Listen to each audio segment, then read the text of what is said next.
And I am actually super excited. So, hello, my friends. How are you? I hope you're having the most outstanding day ever so far in this lifetime.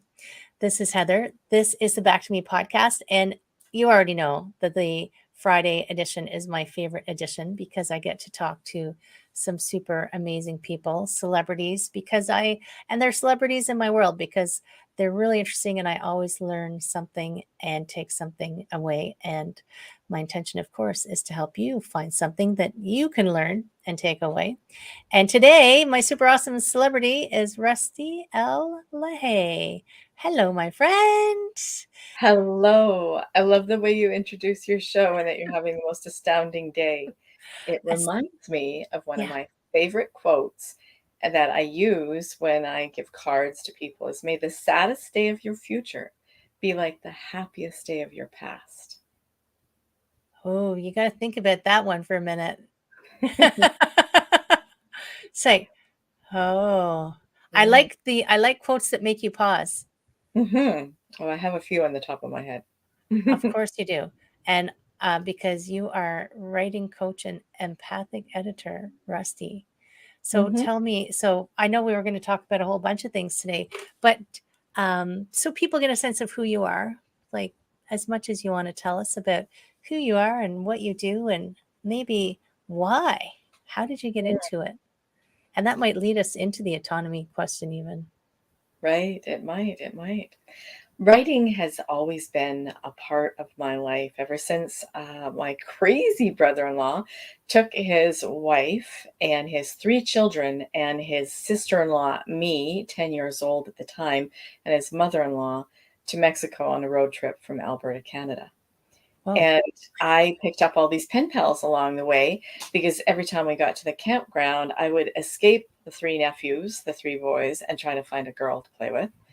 And I gathered addresses, and then back home, I would be belly down in the farmhouse floor asking my mother, "What do I write?" And she would guide me into details, the five senses, and using those in a letter.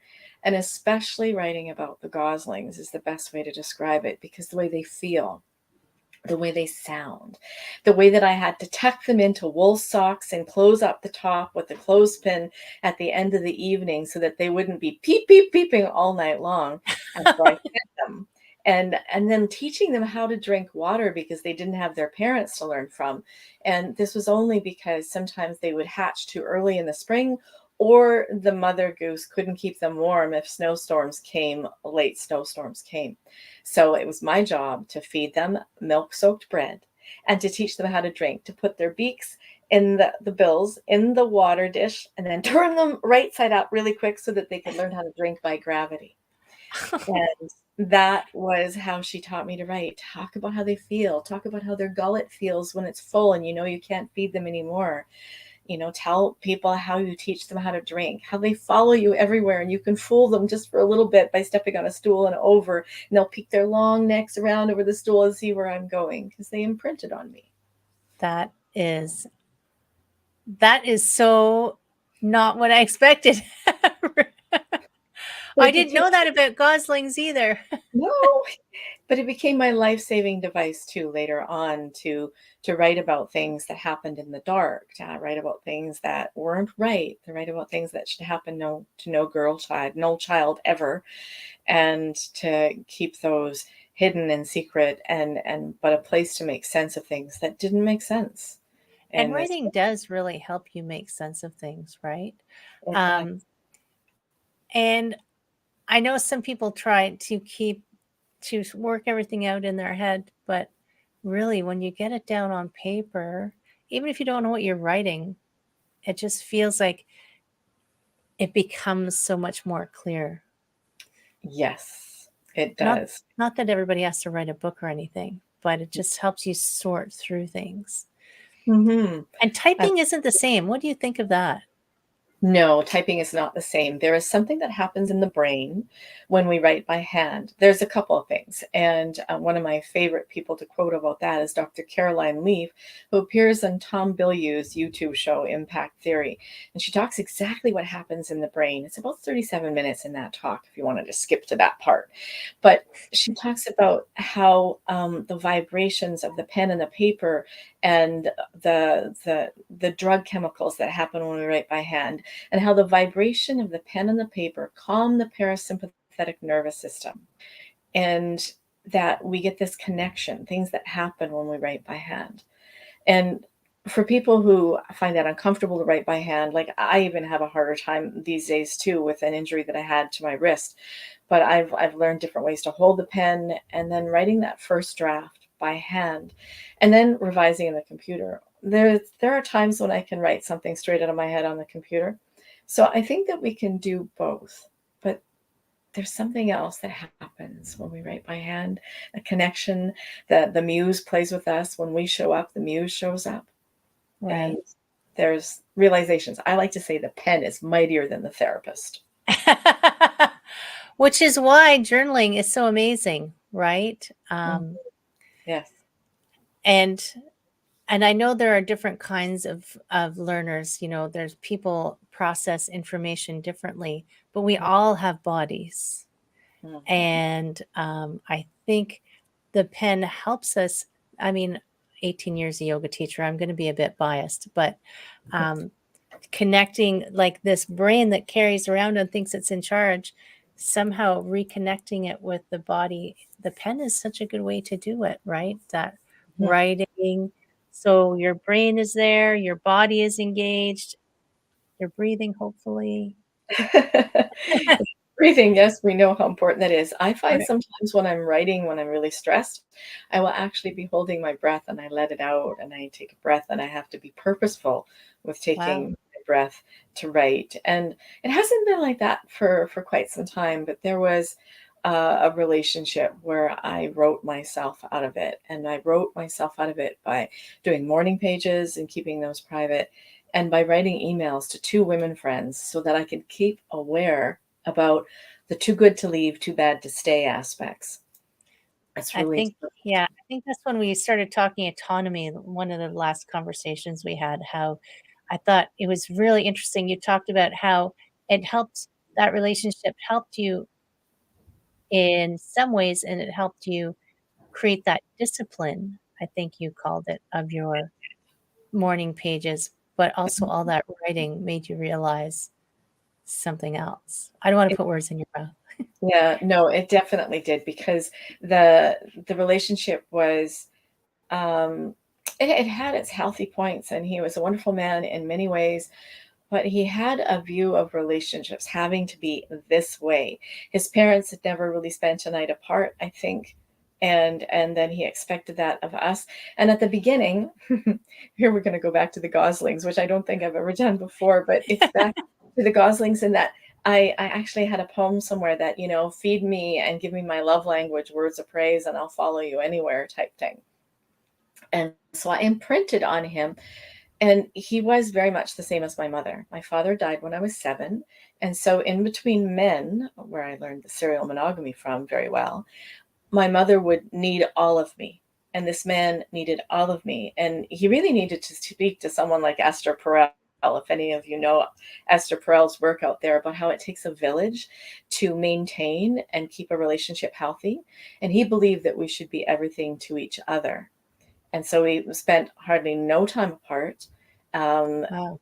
I never had to ask him, where was he or where have you been? Like some women might have to ask sometimes, because he was just there. And even when he had this one night a week cleaning job at a place that I had, found for him, because I was doing temp work, and that was my only time away. And after the breast cancer and not working outside the home, it was, my world really closed up.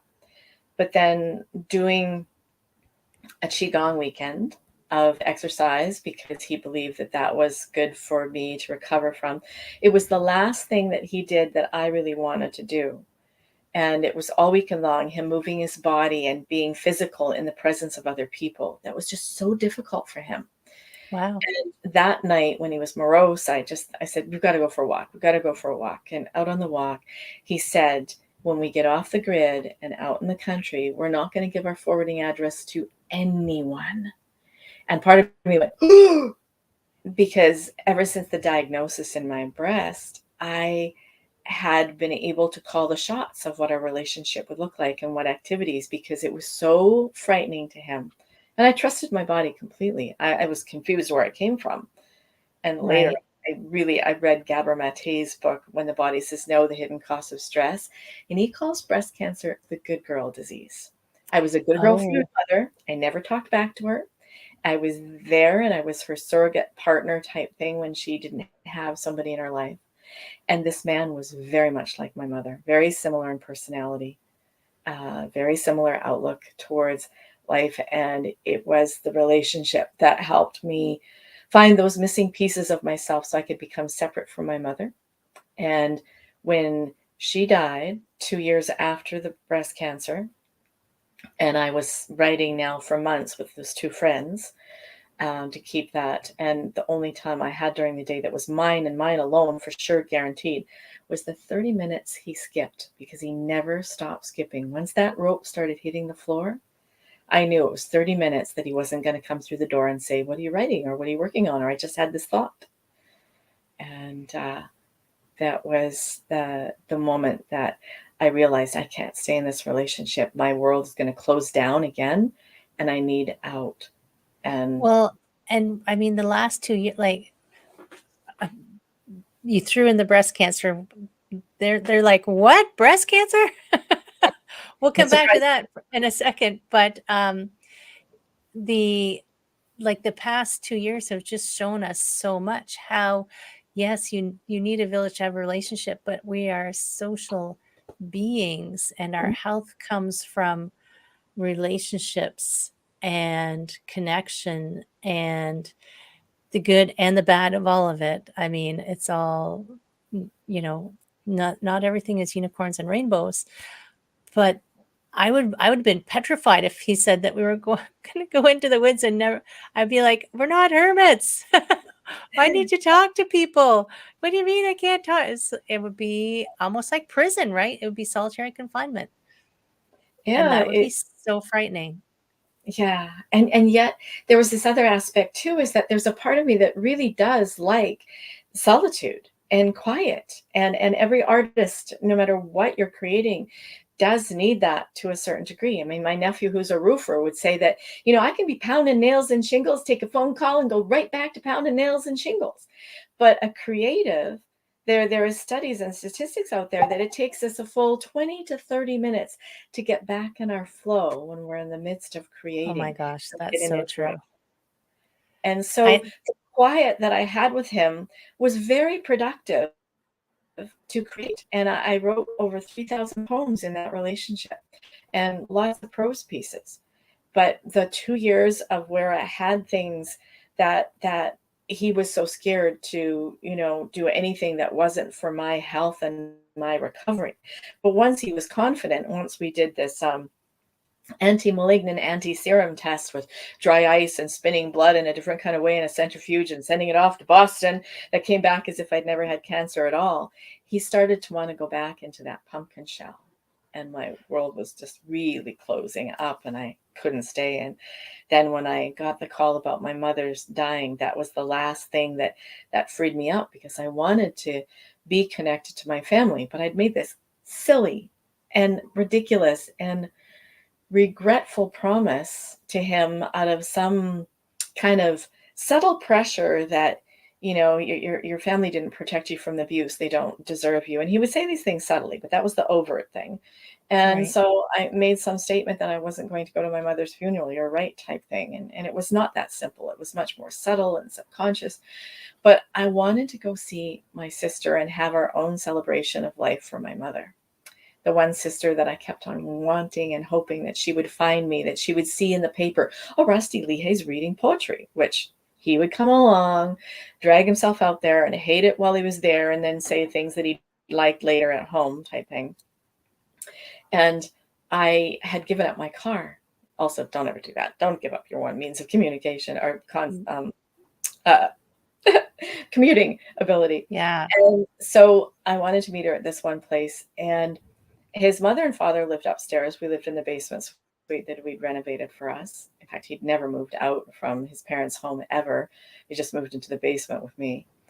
And I said that occasionally, the one thing that I fought for near the end was to go and be with my poetry group. And he had never, ever updated me that he could see that it benefited me.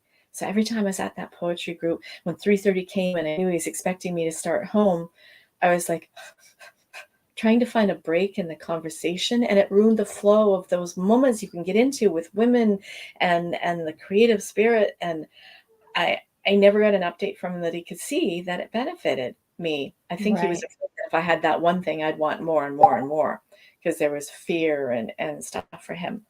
So when I said that may I borrow the car to go see my sister, and his parents, his mother said, well, why didn't you have her here for tea?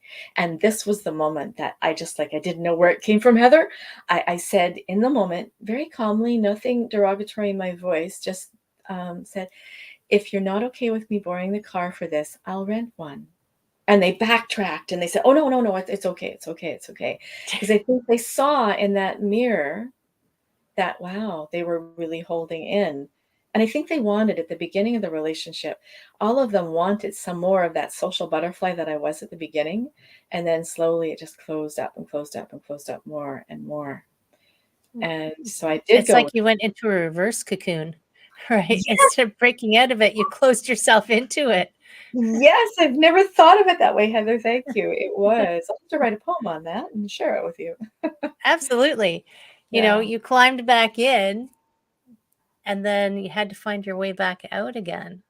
I did. Hmm. And do you think the breast cancer helped you shift a perspective on that? Or what? I think it did because the more that I wrote during some of those private times to the two women that I was writing to, because I was I'd gotten into the habit of sharing everything that I wrote with him, all the poetry and everything. So I'd gotten into that habit. So the private writing that I was able to do while he was skipping to the two women friends, I was exploring all of this. Too good to leave, too bad to stay. Why did the breast cancer appear in my breast anyway? Because we were eating organic, we were eating high fiber, low fat, although we know better things about that now. We were eating the heavier meal at lunchtime and a light meal at supper time. I worked out 7 days a week, light days on the weekend, harder days. 3 days of the week was cardio and, weights. And then 2 days of the weekdays were, some cardio and some stretching. And there was stretching every day. But all rights and purposes, I should have been very healthy. Right. And reading Gabor Mate's book about the mental, emotional aspects of illness, I started writing in there, and I have a piece all about hair, yes, down there. And lost it all. I mean, losing your eyebrows and your nostril hair is just wow, it's crazy. And I wrote in there about how it was a wake up call into that I needed to stop being the good girl and live for me and take care of my own dreams and agendas and speak up for me. So at the very end of that relationship, and men sense this, they sense this when there's somebody that's leaving the relationship and the other one needs it more.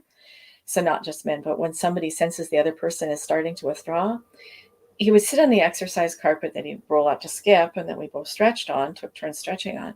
And he asked me, what do I need? And I said, I need time alone. And I repeated it like a broken record. And I said, take your parents to Jasper. I mean, your mom had time by herself because your dad would take your grandma to Jasper and she had time.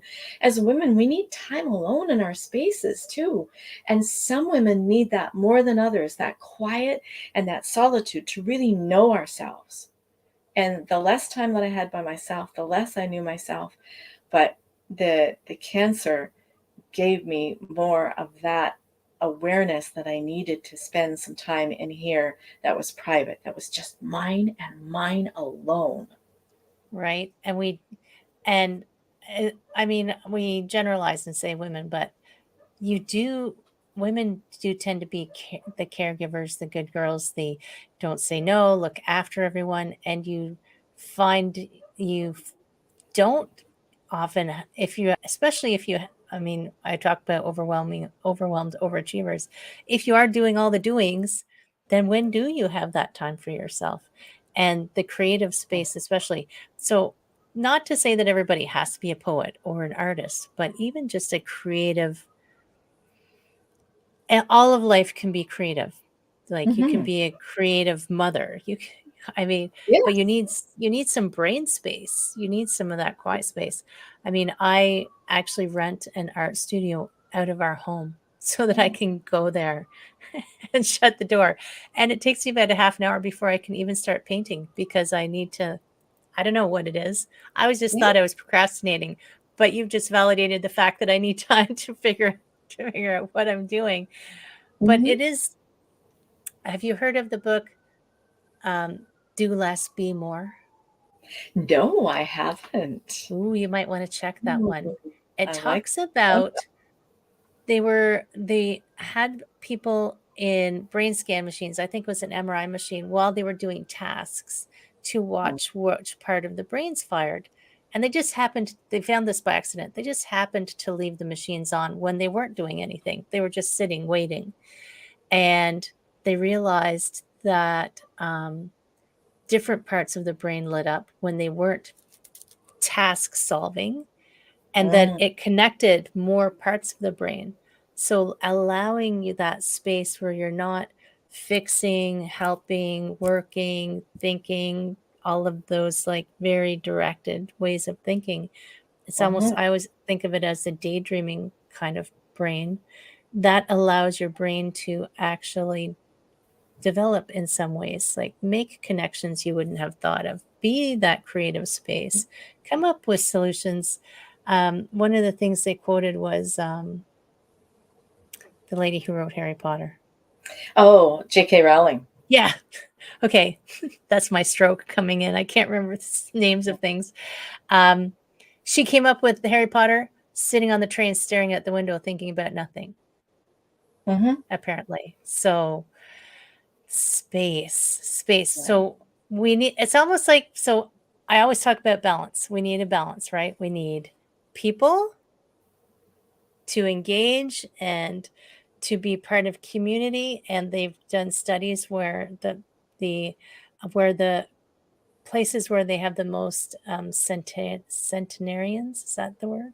People Yes, over 100. over Part of 100. part Yeah. of their health is part of their health is they're very community involved. But you do need your own autonomy and space, right? You do need to be your own person and Absolutely. claim claim your responsibility for yourself. Sometimes that's hard. It is hard. And, there was, after that relationship ended, my sister made me, revisit it so that I would then take care of all those loose ends. Because otherwise, she knew as a life coach that I would be bringing some of that and reenacting that with her if I didn't solve it with him. And she said, go and yell at him. You never spoke back to him. You never spoke up to him and said, there's another way to see the world. There's another way to do relationships. And, uh, and he didn't like that much. I can tell you that. She made you yell at him in real life? In real life, she said, like, revisit the relationship, give him another try, but do things your way. And he would complain, we're doing everything your way now. And I said, I shot back, we did it your way for 9 years. So it's my turn type You thing. gave it a good old try. And Yeah. I asked that because I've done work where relationships that were unresolved and kind of dangling dangling ends. I resolve them by having those conversations, but um, it was not in real life. Yeah. It was. I did it with with my therapist. It was like I took on both roles. That's an interesting tactic as well. Tactic, probably not the right word, but switching roles and having that conversation with yourself, you get Mhm. an interesting brain shift in perspective, but you do also get your closure. Like, Yes. closure is like, this is who I want to be in my life, and this is how I see the world. I would Hmm. like to understand the way you see the world, but we don't have to agree. Yes, I have a story about that, Heather, Ooh, about yes. they did that with my first major relationship, which was a marriage, which actually I can honestly say I've never been married because the church annulled it. So they Oh, didn't view it as marriage. But I had been angry at him too. I mean, I've spent too many years of my life angry, Heather. And let me tell you, anger porn blocks us in our creative energies. It blocks us from finding our passions. It blocks us from stepping into our power.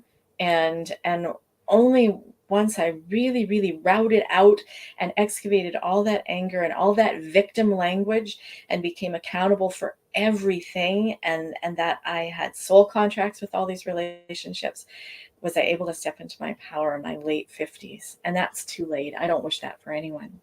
So, one of the things that I did that really turned the tide for me was with my son's father, that had begun with a rape. And then my mother gave him her engagement ring off her finger. She loved him and said, "Here, make it legal." So I never had a proposal to say no to. oh my Lord. It was only a couple of years ago, with my journal sitting right there, I looked at it, that I wrote, and I was writing in his tone of voice. And I start the piece out by saying, "Finally, you are asking questions about what made me into the monster of your bedroom experiences." And I continued on in his voice, writing it from his point of view. And I had realizations that I had never thought of about his pain and his reality, and what possibly drove him to be the way that he was with me, and how much I never saw from his side. And it was incredibly healing to see that he may have been so totally stuck in his reality that I could only see mine, he could only see his, and we never discussed some things like his daughter dying in our car accident when I was driving. We never discussed Oh, that, ever. that's Other than, the court case that absolved us of responsibility, because there was this yellow truck that cut me off when he was too drunk to drive and I was an inexperienced driver. And I crossed the meridian into the oncoming traffic. And I can still remember that blue Oldsmobile and that steel drill driving right into our car broadside, right. and never seeing his daughter again. So the man had a lot of pain and a lot of issues. And being 15 years older than me, he came from a generation of men that certainly have none of the tools that some of the men are happily accessing now, to much, betterment for themselves. None of those avenues for him. Right. It was, Mm. I always think of the very British keep calm and carry on, Yeah. men were, and to some extent, some of them still are very, you have to be tough. Boys Hmm. don't cry. I mean, as much as girls are polite and always say yes, boys don't cry. No, do Right. you know that it's easier for men to say to their friends that they have HIV or that they're gay than to say, "I'm depressed"? Wow. Isn't that incredibly sad? That is sad. Oh, yeah. It keeps you from um, not being able to express what's going on for you, Yeah. keeps you from being able to figure out how to get out of it, right? Mhm. Keeps you from accessing assistance. And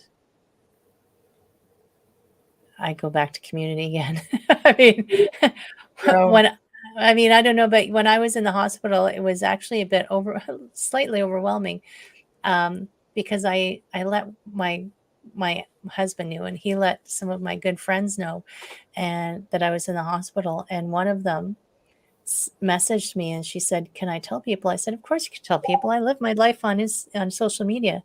And she Mhm. told everybody, even people she didn't know. And so I started, this flood of messages came into me at the hospital, and you don't realize how important that is until it comes. Yeah. Like, because of COVID, I was alone in the emergency room for Mm. 3 days, and Oh. that was just Mm. so sustaining and Mm. energizing and hopeful and fulfilling, knowing that everybody was thinking of me, right? Beautiful. Right. Yes. Mhm. And I have one of my very well, my very first long-term relationship was, there's some parallels to yours. And you don't realize how isolated you are until you think, how how did this happen? How did you not have the ability to choose for yourself or make your own decisions or decide to go to the movie without Mm. having to ask? Um, so interesting.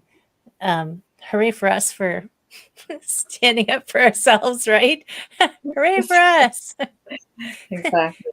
You Hmm. can do it. Yes, you must do it. You can do it. You can do it. And Hmm. and that's not to say, I mean, there's bumps in all relationships, Oh, there are for sure. right? Oh, even, marriages made in heaven, relationships made in heaven, there's bumps along the way, but Hmm. it's the long-term health of the partners. I mean, my partner and I agreed to support each other. Part of our vows were to support each other in our emotional, physical, spiritual growth, in our growth in whatever form that took. Even if Beautiful. it meant even if it meant that we grew in different directions, we would fully support each other. Now, hooray for me that it's we've actually been growing in the same direction, but Yes. we consciously made that decision to Hmm. try to support each other in what we were in all of our endeavors, which I think I It's wish beautiful. that I wish that for everyone, really. Oh, for sure. I mean, I'm happy single now, but I do occasionally write in my journal, what might it be like? What would it look like if I wanted to be in a relationship? And so I have a couple friend, actually I have a few couples. I have Samuel and Wei Lee as an example, Betty and Les as an example, Paul and Cynthia as an example. And Paul and Cynthia, they are lovely. They've been my top example for a long time. And when their longtime cat died, their lovely pet named Daisy, and Cynthia was totally distraught, and Paul grieved but was ready to move on earlier than Cynthia. And after like a lifetime of relationship of raising their girls together in similar ways, they're traveling together. The girls one time asked, "Why don't we have the new car or the new house like so and so?" And the parents would both say, "Do you want to go to Spain and skiing on vacations, or do you want the new car and the house?" "No, no, we want to go to Spain and big skiing and stuff." Like, okay, I get it, I get it. They were so joined at the hip with the way that they raised their girls and the way that they traveled and adventured and then, worked together at home. It was awesome. And then he called me and he said, "I don't know what to do. She just won't come out of this." So, like you said, even relationships made in heaven, they have their bumpy spots, but they got through it because they had that strong foundation. And I wish what they have and what works for each person out there, because there are relationships that might look dysfunctional to you and me.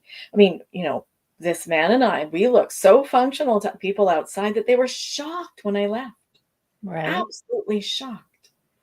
So it can look dysfunctional to us, what might be functional for them, or it can look functional to us, what's totally dysfunctional for one of them. And you Or can never tell from the outside what a no, relationship actually no, is. no. And and I think one of the biggest things that I have discovered, having several long-term relationships, Mhm, is if you don't have conversations about, you can, like, if the conversations are always the good stuff, then you're missing a huge chunk of what's going on. mhm, Being okay to have a conversation about, this upset me, without blaming.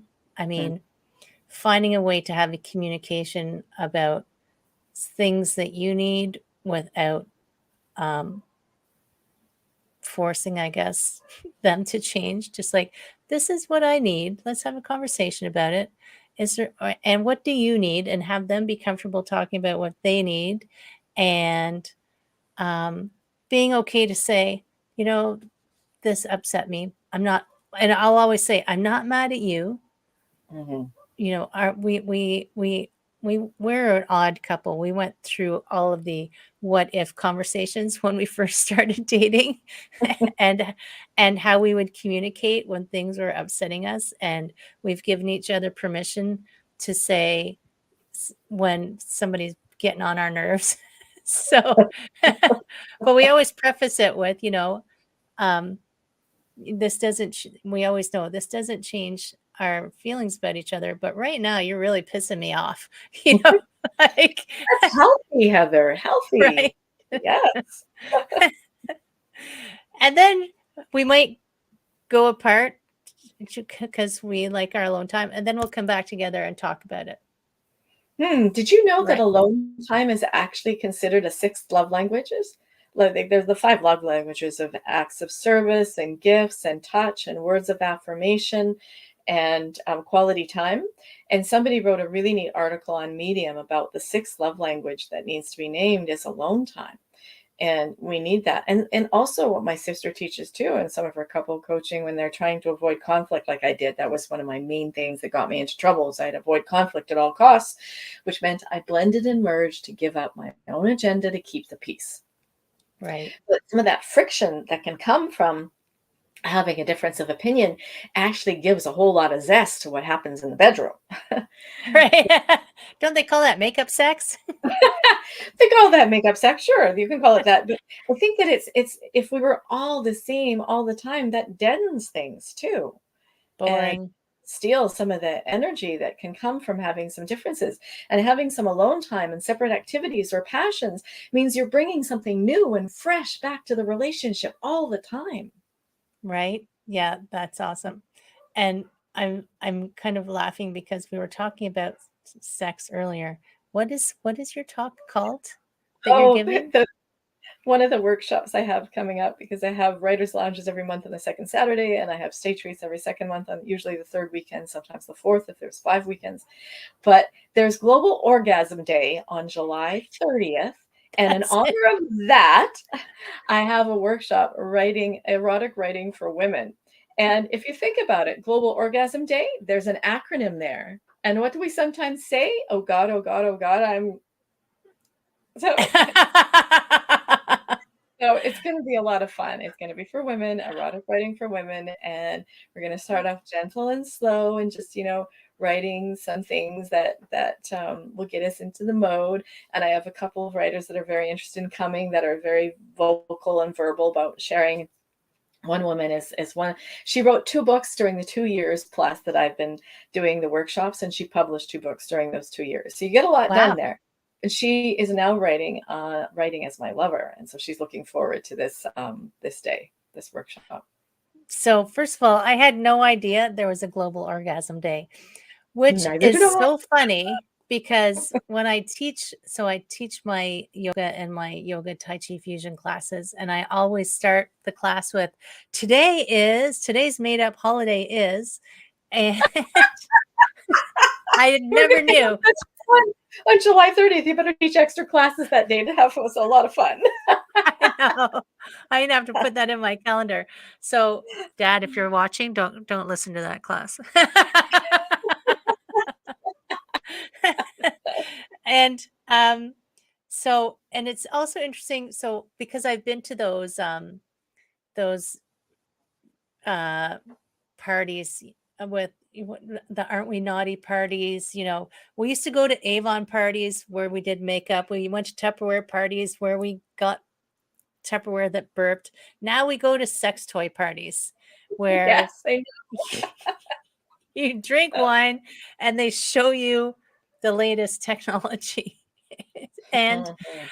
um, I wonder, so people get quite titillated in those, obviously, you get a little wine flowing and a bunch of ladies in a room with battery operated devices, and there's lots of laughter. But it would be very different to be in a writing workshop about it, because um, it's almost more personal, isn't it? Because it's Yeah, it something is. coming out of you, like it's your voice speaking something. Mhm. Well, one of the exercises I've got to do is like to do something totally fantastical that's not possible in this realm where we live.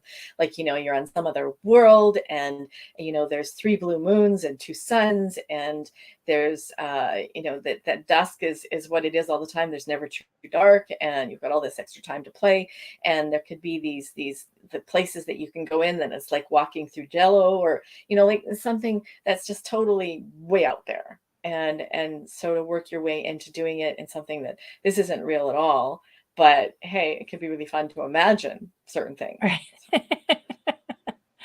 It's like one of those where do they make outer space porn? I don't know. I've never. I'm not sure either, but we might create some on July 30th for fun to, Right. get us a little bit, from there. Mhm. And you're speaking in a summit as well, aren't you?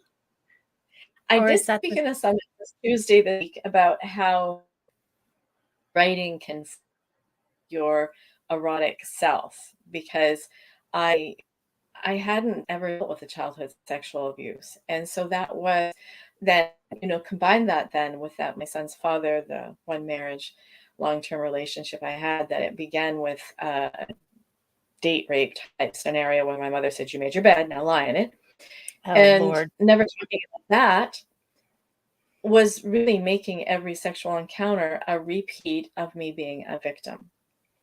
And so writing compassion into the past, seeing other ways to see things, to do your healing, whether you do it through painting, whether you do it through pounding a pillow, whether you do it through, like Arthur Yanoff's primal scream type therapy or Jungian, however you do it, writing is used, or an art medium is used in so many healing modalities that it can be freeing and turn things around for you.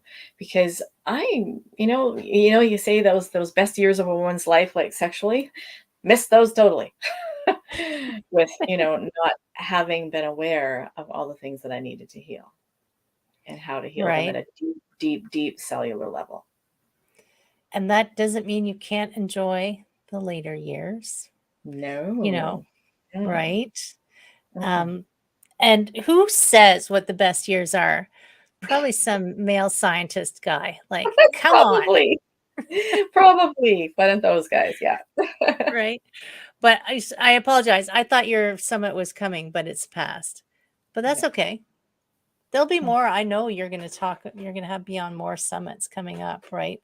mhm. Um, and we will make sure that we stay tuned on those things. Oh, Um, thank you. the So interesting. So I wanted to touch a little bit on your breast cancer because we talked about that once previously. Um, how you took control of it to heal yourself, I did. I did. right? Much to my surgeon's chagrin. He was so, this is putting it mildly, he was very irritated with me because I had talked to my naturopath and my traditional Chinese medicine doctor and my chiropractor. And I had read and read and read, and then I had my friends do reading for me. And the conclusion that I came to was that I could recover from chemotherapy as if I'd never had it. So my hair is bone straight again after chemotherapy. It was curly like an afro. And I could recover from that. And I did the surgery, but with the surgeon, I had to promise that I was going to do radiation in order to have a lumpectomy. Otherwise, he wanted me to have a mastectomy. And he knew that I didn't want a mastectomy, and he knew that I wasn't comfortable with radiation. He made me promise in the day of surgery. He let me decide the day of surgery, provided I had the 4 dots. So I have a tattoo and a tattoo here, and I have a tattoo up here and a little tattoo down here. The 4 dots so that they could aim the radiation, the sunny side of the atom, where they felt they needed to do it on this part of my right breast. Right. And on the day of surgery, I out and out lied. I signed the paper saying, yes, I'll do radiation. I want the lumpectomy, knowing full well I wasn't going to do it.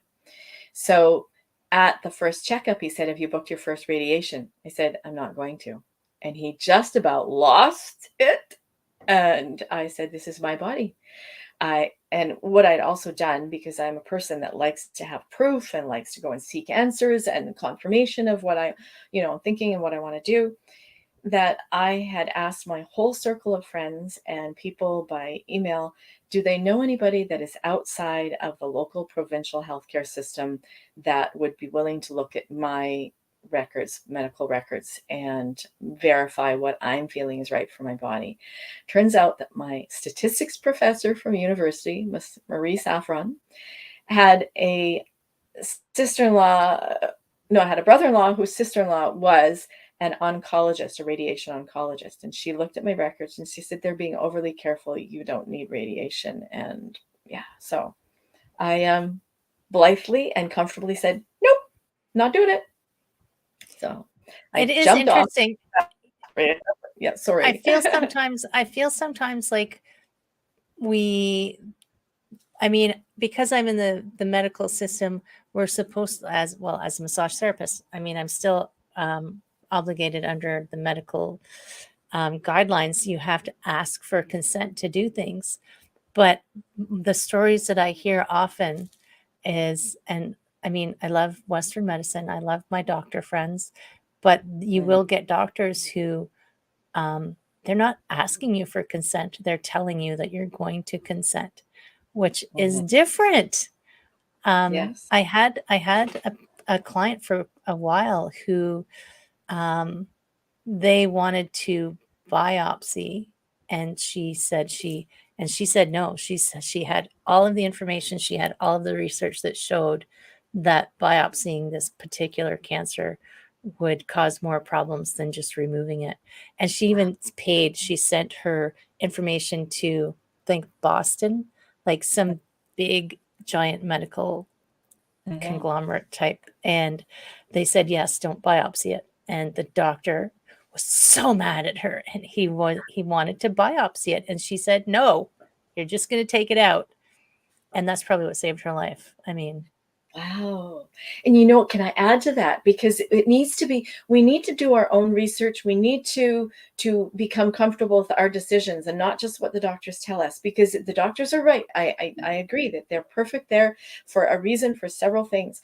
But when I first discovered the lump and I went to the doctor, and she said it's probably just a fibroadenoma. We'll send you for a mammogram and an ultrasound, and we'll see what happens from there. Now, I did research and saying, a fibroadenoma, what's that? And it's kind of nicknamed breast mouse because it moves around, whereas cancer usually attaches. And so it was very movable. And so they were just calling it like a cystic, like fibroadenoma. But I read about fibroadenomas in the big book that Every Woman's Health, Every Woman's Body. I can't remember the title exact right now. And they said insist on a biopsy, a needle biopsy, because they can't tell by ultrasound and a mammogram. And so my case was totally opposite of your client. And right? I went to mammogram on the ultrasound, and they said, oh yeah, it's a fibroadenoma. Your doctor's right. You can go home now. And I insisted on the needle biopsy. Remember when I got my records, I had to fight for my records to send into the radiation oncologist in Colorado. And it said in my records that we had to do a needle biopsy to ease the patient's fears. Interesting. I was told that that was what I needed to do. And so they were all ready to send me home. And I insisted on the needle biopsy. It came back malignant. And they wanted to give me the harshest chemotherapy there was because it was an aggressive, by their standards from the needle biopsy, an aggressive form of breast cancer. And they Wow. would have sent me home saying, oh, it's a fibroadenoma. Right. We are all different. And what's right for me is not necessarily right for you. And what's Well, right and the woman I spoke of, it wasn't breast cancer, actually. It was for something with her kidneys. So yeah. it was something entirely different. But it Mhm, is true. I mean, we do have access to a lot of information now, and we can do a lot of our own research. mhm. Make sure you use reputable sites to do your research, Yes. because there is a lot of Mm. alternative facts out there right now. I'll call Oh, them. no. I had to find, if I was going to go with something, I had to find it in at least 3 different places. I had to do the research as to what was funding the research behind it, because like Nabisco shredded wheat has funded the study that fiber is good for you. Do you think they Oh have my an God. think they have an agenda? So like for me to believe in something and to embrace it and then to practice it was that I had to find it from 3 or 4 different places. And so when I found out that iodine is a really good breast cancer preventative, I researched and found it from Dr. David Derry, a Canadian medical researcher, in his book Breast Cancer and Iodine. I found it from Jane Plant, who had had breast cancer and metastatic breast cancer for the fifth time, in her book Your Life is in Your Own Hands, and she was from the UK. And I found it in Robert Cohen's book, Milk the Deadly Poison. He talked about it in there. And then I found it in a research study that one of the things they talk about, and all of these studies linked and correlated and cross-referenced, and I couldn't find agendas in any of them. So that's where I made some of my decisions about, yes, iodine is now going to be a very special part of my regimen with kelp and iodine, and making sure that I have, seafood that's got a natural form of iodine, not farmed. So yeah, there's research out there. You just, like you said, Heather, you have to verify that it's not quack or, And I think you also, because it can be overwhelming, especially if you don't feel well. I think you Mhm. also recruited friends to help you, didn't you? I did. I called them my contentment circle and my research buddies. So I said, I don't have time to read this report. Can somebody volunteer to read this one and then tell me what it says about this and that? And then if they found something of value that was going, then I would go and I would do a little bit further digging. But I had several friends that were there for me.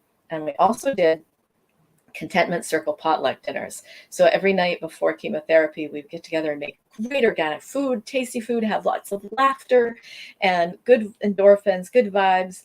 And then I would go and do the chemotherapy the next day with all this good stuff flowing through me from that circle of friends. It was a lifeline, much like you had all these people checking in on you. I knew that these people were in my corner. And one of them came to every single chemotherapy session to be there with me and Bob. So, That's outstanding. Yeah, that's so good. There's so many ways to navigate this life, right? There's so many things that can happen, and we all are finding our best way. But mhm. if you can surround yourself with some positive, uplifting, helpful, energetic beings, whatever Yes. form they take, it just helps you along the way, right? Yes, it does. So good. I mean, time flies so fast when I'm talking to my favorite people. But I wanted to give you the opportunity to give, like, if you were going to just have a words of wisdom for our friends who are listening. What would you? I see your trust your first draft. I feel like that's life right there, but that Yeah. doesn't have to be. Oh, it's, I think maybe I'll end with one of my favorite quotes. Actually, two, if I may, because they kind of fit Absolutely. together for me. As Edward Teller said, when you come to the edge of all that you know and you're about to step off into the unknown, one of two things is bound to happen. Either you will find a soft place to land or you will be taught to fly. Ooh, I And like it. I loved that one for a very long time.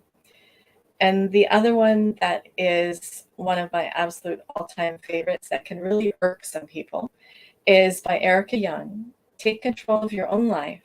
A terrible thing happens, no one to blame.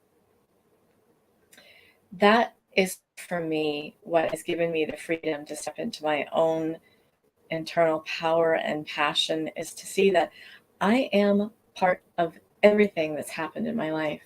I said yes to those relationships. I said yes to letting myself disappear in them. And only when I accepted that accountability was then I was then free to not recreate those scenarios, to not go back and try to heal the relationships that I had with my mother, to keep on recreating those scenarios in real life. I recreated scenarios with my son's father, his personality. I was able to let go of that and find out who I was and what I had done to let that relationship be the way that it was. Out of all the men that I've been in relationship with in my serial monogamy, if we could have had sexual counseling, and if I had been a little bit more of a hard-headed woman, like Cat Stevens says, that, I needed a hard-headed woman, if I'd been able to Yes. stand up to him and not run from conflict, I believe that that relationship would have been the best and the one that I would take back out of all the others, Wow. Right. despite the pain that it began in. So, Yeah. Yeah. And I love the fact that you made the comment that um, take responsibility for where you are. I mean, stuff does happen to you. Mm-hmm. I mean, there sometimes you step in it, but it's okay, and it's okay. Wherever you were is okay, and you can't. Doesn't mean you have to stay there, right? You can No, pick. we can That's move. beautiful. That's fabulous and outstanding. So, in all of the show notes and chat boxes, somewhere when people are watching this or listening to this, is going to be how to get a hold of you. And I really encourage everyone to go to your um, Global Orgasm Day. Yes, yes, yes. There'll be an early bid pricing at 47, and closer to the event, it'll be $97. So there'll be, and that information is not yet on my website. I have, the upcoming stage retreat for July and the Writers Lounge, but I'll be getting that up there very shortly. And I have a freebie too on that Oh, theme. It's 52 turn-on tips. So if people want to reach out for that, I can give you the link that I didn't supply before because I just created it recently. You can sign up and have that okay. mailed to you. 52 turn-on tips. So Absolutely. Well, I will grab it from you, and I will make sure we get it posted as well. So, okay, this is wonderful. good. Thank you so much for your time, for your energy, for everything you share and bring to the world, my friend. I always have such great conversations with you. Oh, Uh, thank you. thank you. And thanks to all the people out in the world listening. We love you. Um, We do. We do. Connect with us if you want to talk some more. All right. Thank you so much. Have a lovely, awesome, outstanding day. Yes, you too. Peace. Bye for now.